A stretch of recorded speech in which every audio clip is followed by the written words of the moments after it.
Police? प्रणाम साहब। नमस्कार नमस्कार। नमस्ते सर। क्या बात है सर? माया देवी कौन है? हमारी क्लास की टीचर। बुलाइए उनको। हाँ सर। माया मैडम। जी मैडम। आइए इधर।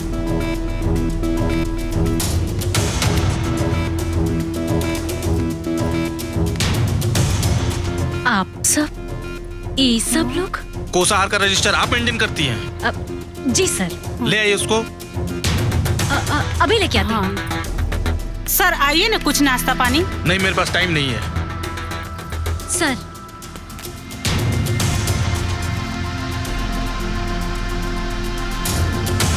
प्रधान जी, आपका क्या कंप्लेन है? साहब, ये टीचर लोग का स्कूल के तनख्वाह से पेट नहीं भर रहा है। स्कूल को भ्रष्टाचार का अड्डा बना लिए हैं, अड्डा। प्रधान जी क्या फालतू बकवास कर रहे हैं? हमारे यहाँ सब नहीं होता है, होता होगा किसी और स्कूल में। सर हमारा रजिस्टर सब मेंटेन है सर। आप इनको पहचानती हैं? नहीं सर। ये इस गांव के इकलौते लल्लन बाबू यादव जी हैं। लल्लन बाबू, आपके कितने बच्चे हैं? साहब हमारा तो ब्याह नहीं हुआ है, तो बच्चे कहाँ से होंगे? लेकिन इस रजिस्टर में तो आपका नाम लिखा हुआ है। ऐसा साहब एक मामला नहीं है। ये राजेश हैं, इनके भी 2 बच्चा लिखा हुआ है। इधर राम प्रसाद है, इनके 4 बच्चों का नाम लिखा हुआ है। अगर पोल खुल गई सर, तो मामला बहुत ऊपर तक जाए, बहुत ऊपर तक। मैडम जी, आपके पास इनका कोई जवाब है? सर इस नाम के तो बहुत सारे गांव में हैं।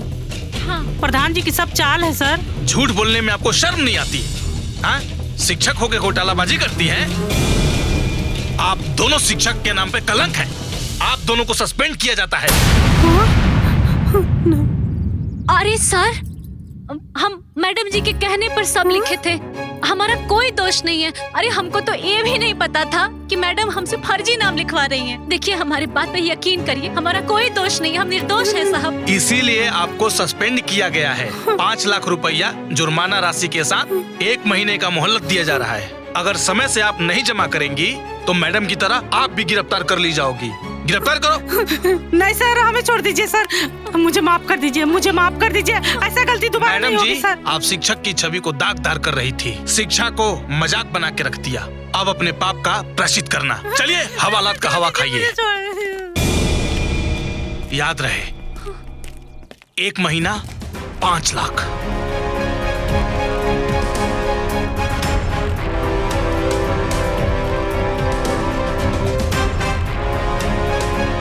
लाख।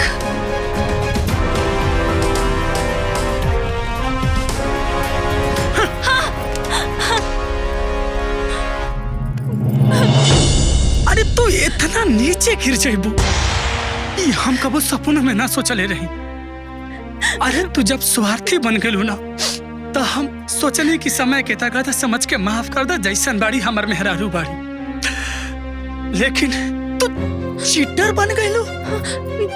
अरे तहरा वजह से, सिर्फ तहरा वजह से आज ये पूरा गांव समाज में हमारा पूरा परिवार के मान प्रतिष्ठा सब कुछ मिट्टी में मिल गई। सब कुछ सिर्फ तोरा वजह से। अरे तुम्हारी करतूत ना पूरा गांव समाज जाना था। और अरे तहरा वजह से आज हमारा पूरा परिवार के मुंह पे पूरा गांव समाज के सामने काले पुत गई। सिर्फ तहरा वजह से। एक बात याद रखी है, आज के बाद ना हमरा से कोनो उम्मीद मत रखिए। ना जी, सुनी। अरे पिंकुआ, अरे भगवान का घास घमंडे नु होला रे। अरे जब रावण का ना चलल तो इंसान का का चली रे। हाँ बुआ, भगवान के घर देर बा, अंधेर नहीं खे। अरे इंसान भले भुला जाओ, बाकी ना भगवान के रजिस्टर में सब लिखा जाला। जल्दी, अरे जौन जे जैसन करेला ना, ए जे हिसाब होला। कहल नु जाला बुआ, आज हमारी तो कल तुम्हारी। देखो भाई पारा पारी। ऐसे कहल जाला कि धरती छोड़ के ना उड़े के चाही। और यदि उड़ी ना तो गिर के मुँह तो कुल फूट फट जाई। हाँ चल बुझिया।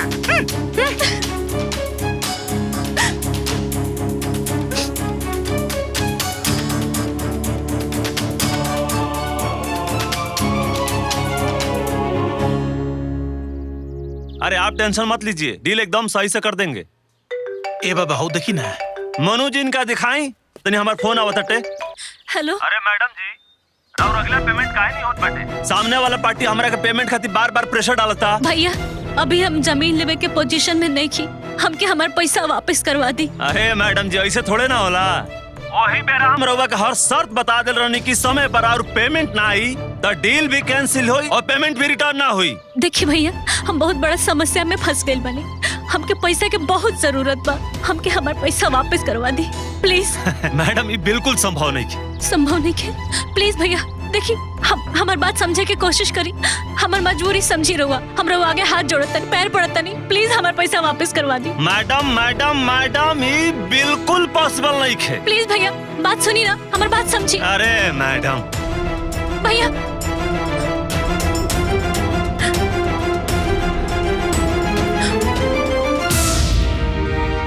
हे भगवान इतना पैसा के इंतजाम कहाँ से करब? अब हम क्या करी?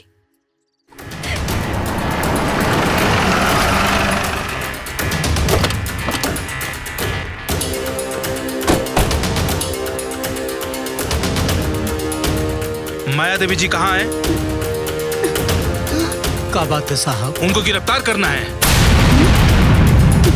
जल्दी चल नैहरे में रहो। हाँ? पुलिस? आ गई माया देवी जी। पैसों का क्या हुआ माया देवी जी? वो तो नहीं का पहले भी इंतजाम। ना ना ना।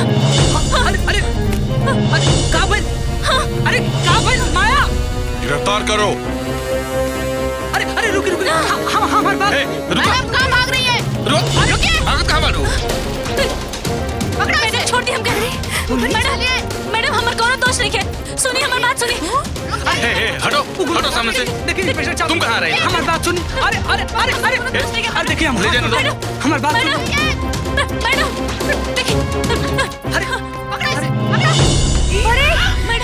चलो जेल। मैडम हमारी बात सुनिए। अरे ए साहब ओके माफ करिए साहब, कह दे साहब माफ कर दे साहब। सुनिए ना मैडम, ले चलो। बाबूजी हमके बचा ली बाबूजी, हमरा ऊपर तो है बाबूजी। एक तो शिक्षक होके भ्रष्टाचार करती हो, फिर भागती हो। चलो अब जेल की हवा खाओ। हमरा के छोड़ दिला, हम पैसा के व्यवस्था कर रहल बानी। ए जी समझाई ना लोग के, हम जल्दी 5 लाख रुपया भर दे। हम भरना था तो पहले क्यों नहीं भरी?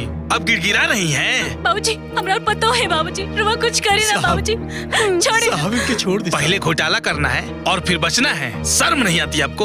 ले चलो। अम्माजी बचा ले हमके, बचा ले हमके, अम्माजी हमके बचा ले। गलती करने से पहले सोचना चाहिए ना। शिक्षक को गुरु कहा जाता है और गुरु पूरे दुनिया को ज्ञान देता है। वही लोग अगर गलती करेंगे तो फिर राम ही जाने उस विद्यार्थी का क्या होगा। आप शिक्षक के नाम पर कलंक है। सोचिए आपके इस गलत करतूत की वजह से आपके पूरे घर परिवार का शर्म से सर नीचे झुका हुआ है। चलिए अब कोर्ट में सफाई देते रहिएगा।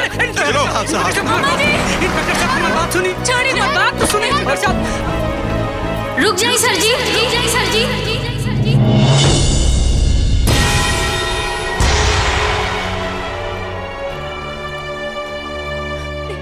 इनकरा के छोड़ दी।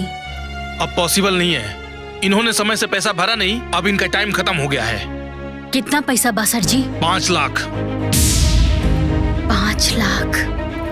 1 मिनट रुकी।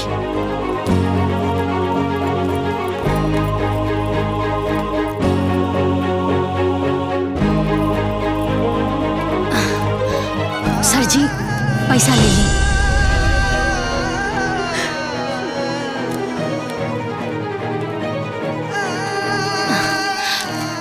सर जी ई रहल राउर 5 लाख रुपया। ये थैला दे दीजिए। जी। आप कौन? सर जी हम ई घर की बड़ बहू वेटनरी डॉक्टर श्रीमती ज्ञानती देवी। आप इस घर की बड़ी बहू और ये आपकी छोटी देवरानी है। देवरानी ना सर जी, हमार छोट बहन। शर्म करिए आप, डॉक्टर की छोटी बहन होकर घोटाला करती है। आपके घर परिवार के लोग कितने अच्छे हैं। हाँ, आप इतना भ्रष्ट कैसे हो गए जी?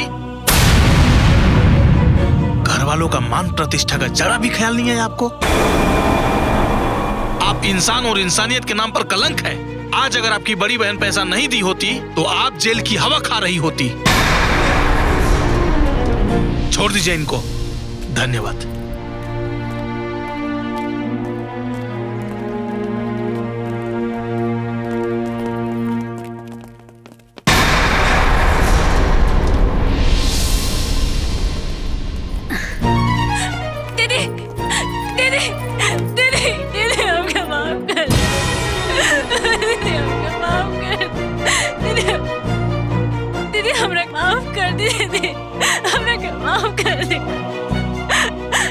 स्वार्थ के पीछे भुलाइए गई रानिया कि अपन के पराया। हम क्या माफ दे, हम क्या माफ कर दे। जे हमारा अपन रहे हम ओकरा के गैर समझ लेने। हमरा के माफ कर दे, हमरा के माफ कर।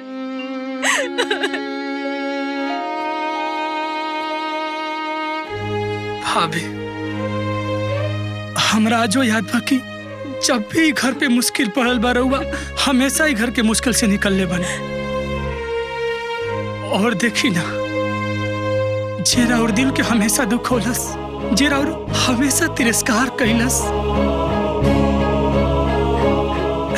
आज इतना बड़ मुसीबत से रहुआ ओकरो के बचैनी। बस एक बार हमर और विनती मान ले, अगर हो सके तो हमने के माफ करके अपना ली। भाभी, हाथ जोड़ के रुआ से माफी मांगते ना, बस माफ कर दी हमने के, माफ कर दी, माफ कर दी। ए डॉक्टर आई साहिबा, जैसे तो सबके संभर लो ना, वैसे इनका रोके भी संभाल दो। माफ कर। हाँ ये दुल्हन, माफ कर दे।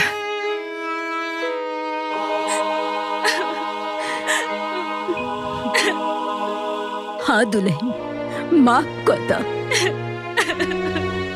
भौजी माफ कर दे ना। मम्मी, हमरा प्यारी सी चाची के माफ कर देना।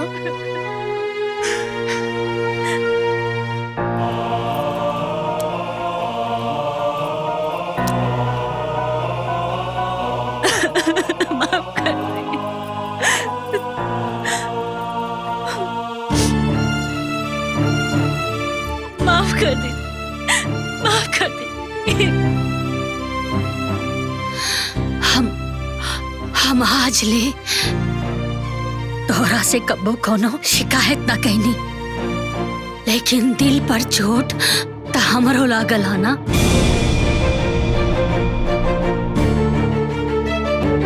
देखला, हम फिर भी तोहरा के माफ करतानी।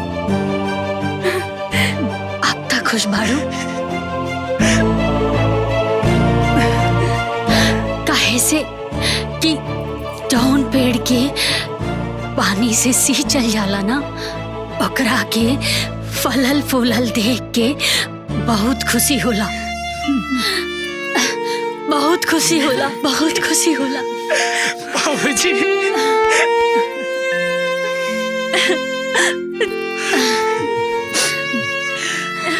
दीदी, रवा हमेशा अपन फर्ज निभावनी, लेकिन हम ही ना समझ पाऊनी। लेकिन आज हम रवा से वादा करतानी कि आज के बाद से हमरा तरफ से कबो कोनो शिकायत के मौका ना मिली। कोनो शिकायत के मौका ना मिली। ए जी, सुना तानी।